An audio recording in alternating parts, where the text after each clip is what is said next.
It's been about 20 years for Innovation Works. Back then, my mindset was focused on being a mentor and staying high level. Why didn't I get hands-on? I just didn't want to take the money I earned through luck and lose it all by trying too hard.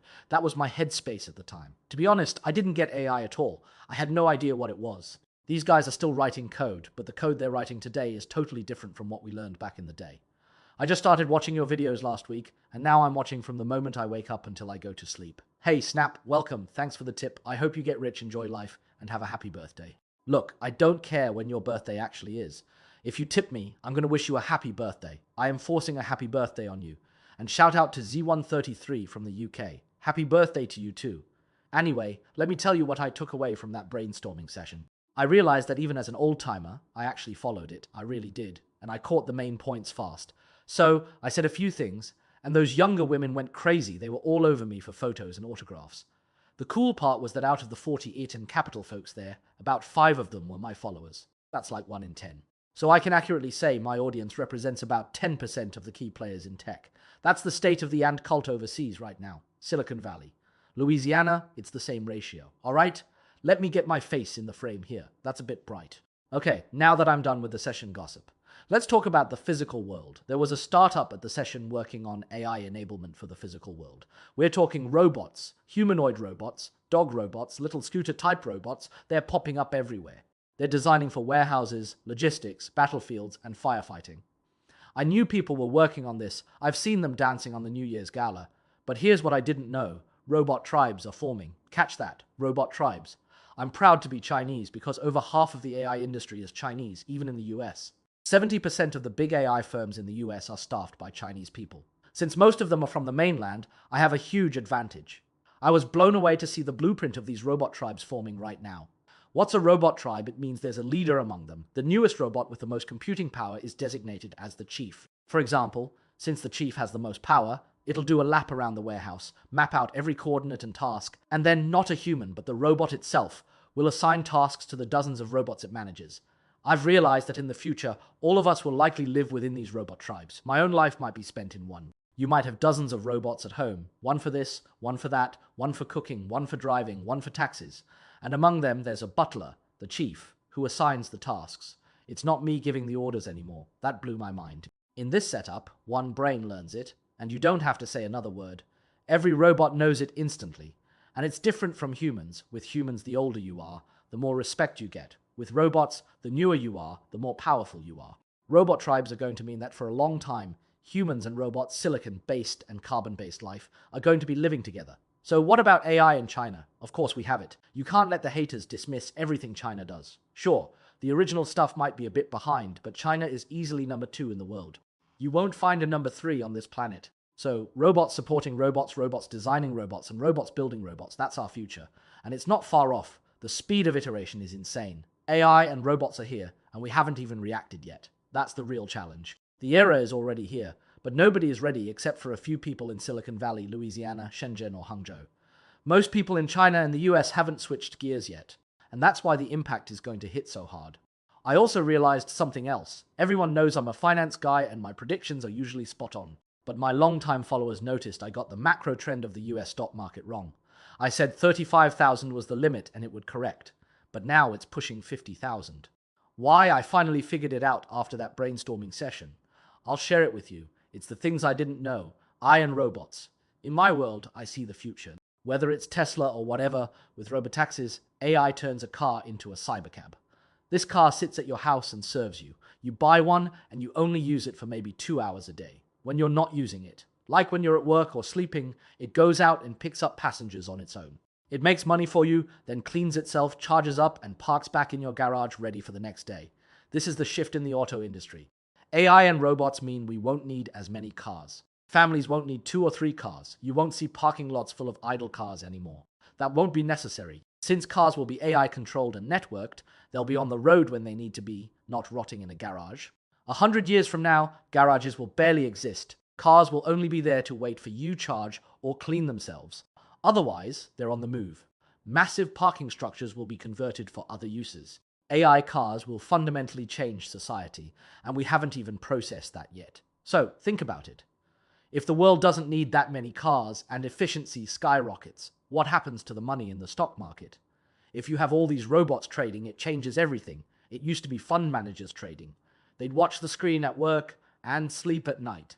Now robots are doing it. A human manager gets distracted, gets tired, fights with their spouse, or takes a vacation. Robots don't. These automated trading tools, with their maturing algorithms, are currently a monopoly held by a few unicorns. But once they go mainstream, everyone will use AI to watch the market. If an individual used to spend 2 hours a day trading, now they can have countless robots doing it 24/7. No fatigue, no emotions, no panic selling. So what does that mean? It means the capital market is flooded because of AI. It's the same amount of money, but the efficiency is on another level. It's like robotaxis replacing human drivers. Whether it's $10 trillion in the market, having humans run it versus AI is a completely different game. The reason the US market isn't dropping is because it is no longer being run by humans. This bull market is driven by AI. Even if there's no more money being printed, the velocity and efficiency of that money has increased 100-fold. It's like having 100 times more cash. That's why the market just keeps hitting new highs. The money is just more effective. Is the future really this perfect? It's crazy. It feels like it'll never drop again. A normal correction used to be 20%, but now it might just be 3% or 5% before it's done, because every AI iteration creates more efficiency. But wait, there's a major article I need to recommend. It's called The 2028 Global AI Crisis. It came out on the 22nd of February, right before I got to LA. This article is a must-read. If you don't get it, you're going to make the same mistake I made with Bitcoin. I thought it was nothing and wouldn't affect me. And look at me now. I'm grinding on a second startup because I didn't have enough money. If I had $100 billion, I wouldn't be doing this. And having 100 billion wasn't a dream. I could have bought so much Bitcoin in 2012. I had the money in 2011. In 2008, I took a company public. People came to my office and my house to tell me about blockchain, and I just brushed it off. I thought it was for losers who had nothing better to do. I didn't even look at it today. It's changed the world. Back when it was under $200, I could have bought so much. Now it's way past 20,000, even 200,000. Oh, my daughter's calling. Doesn't she know I'm streaming anyway? If she calls back, I'll see what she needs. Back to the point. We can't make that mistake again with this AI wave. Don't be that old-timer saying, this is nothing. Let's look at what the top AI experts are saying. The 2028 Global AI Crisis. It's a thought experiment written as a history of the future. The reason it hits so hard is because it's written like a time travel story. It's scary. It takes you from the present to 2028, just 2 years away. In 2028, a global financial crisis hits. Why? Because of AI. You'd think AI would make everyone rich and happy so we could all just relax, but the article explains why it causes a crash. It's airtight. If we do nothing, this is almost guaranteed to happen.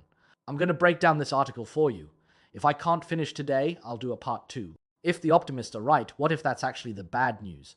This is a scenario, not a prediction. It's not just some doomer fan fiction. The goal is to walk through a scenario that nobody is talking about yet. My friend Alf Singer, a guy from overseas, brought this up first. We brainstormed the answers, and then I wrote this. As the AI economy gets weirder, we need to prepare for left-tail risks, the absolute worst-case scenarios. This isn't written in 2026. It's written as if it's the 30th of June, 2028. It's a memoir of a financial pro looking back at the 2028 crisis. On that morning, US unemployment hit 10.2%, which was 0.3% higher than expected. The market tanked 2% instantly. From the peak in October 2026, remember that date. The market had dropped 38%. Everyone was just numb. 2 years earlier, a 2% drop would have triggered circuit breakers, but now it was just another day.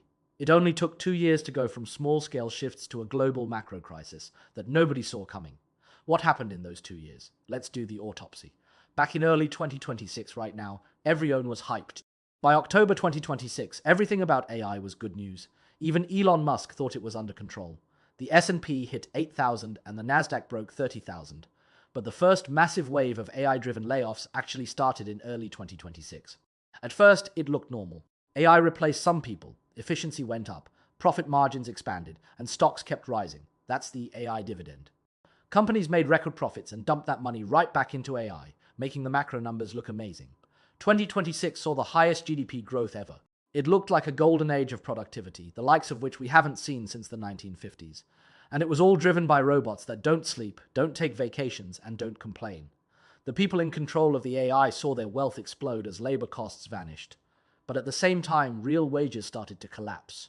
Even though the government kept bragging about record productivity, white-collar jobs were being erased. When those people tried to find new work, they had to take blue-collar jobs. Spending, especially the high-end spending that white-collar workers drive, started to dry up. Economists coined a new term, ghost GDP. It shows up in the data, but it doesn't create anything in the real economy. AI was doing everything, and the market was thriving, but the real economy was struggling. We could have seen this coming if we just asked one question: how much money does a robot spend on discretionary items?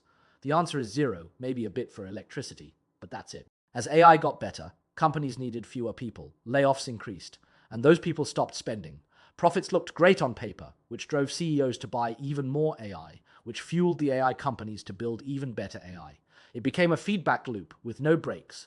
Human intelligence was being replaced by AI in a downward spiral. The spending power of the white-collar class, the very people whose $13 trillion in mortgages were the foundation of the US financial system, was being gutted. For 17 years, those mortgages were the safe assets that everything else was built on.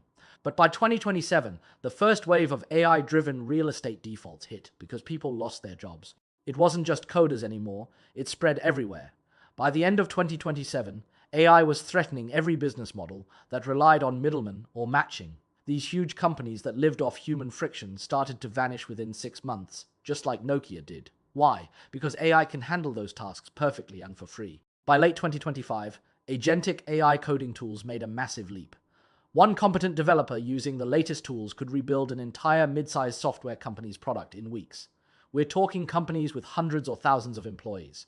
What used to take years and millions of dollars could now be done by one person in weeks. This meant companies no longer needed to pay for expensive software services. They could just do it themselves for 5% of the cost. Every CEO saw this and cut their budgets. The ripple effect was massive, and it started because we replaced people with ghost GDP that didn't actually buy anything.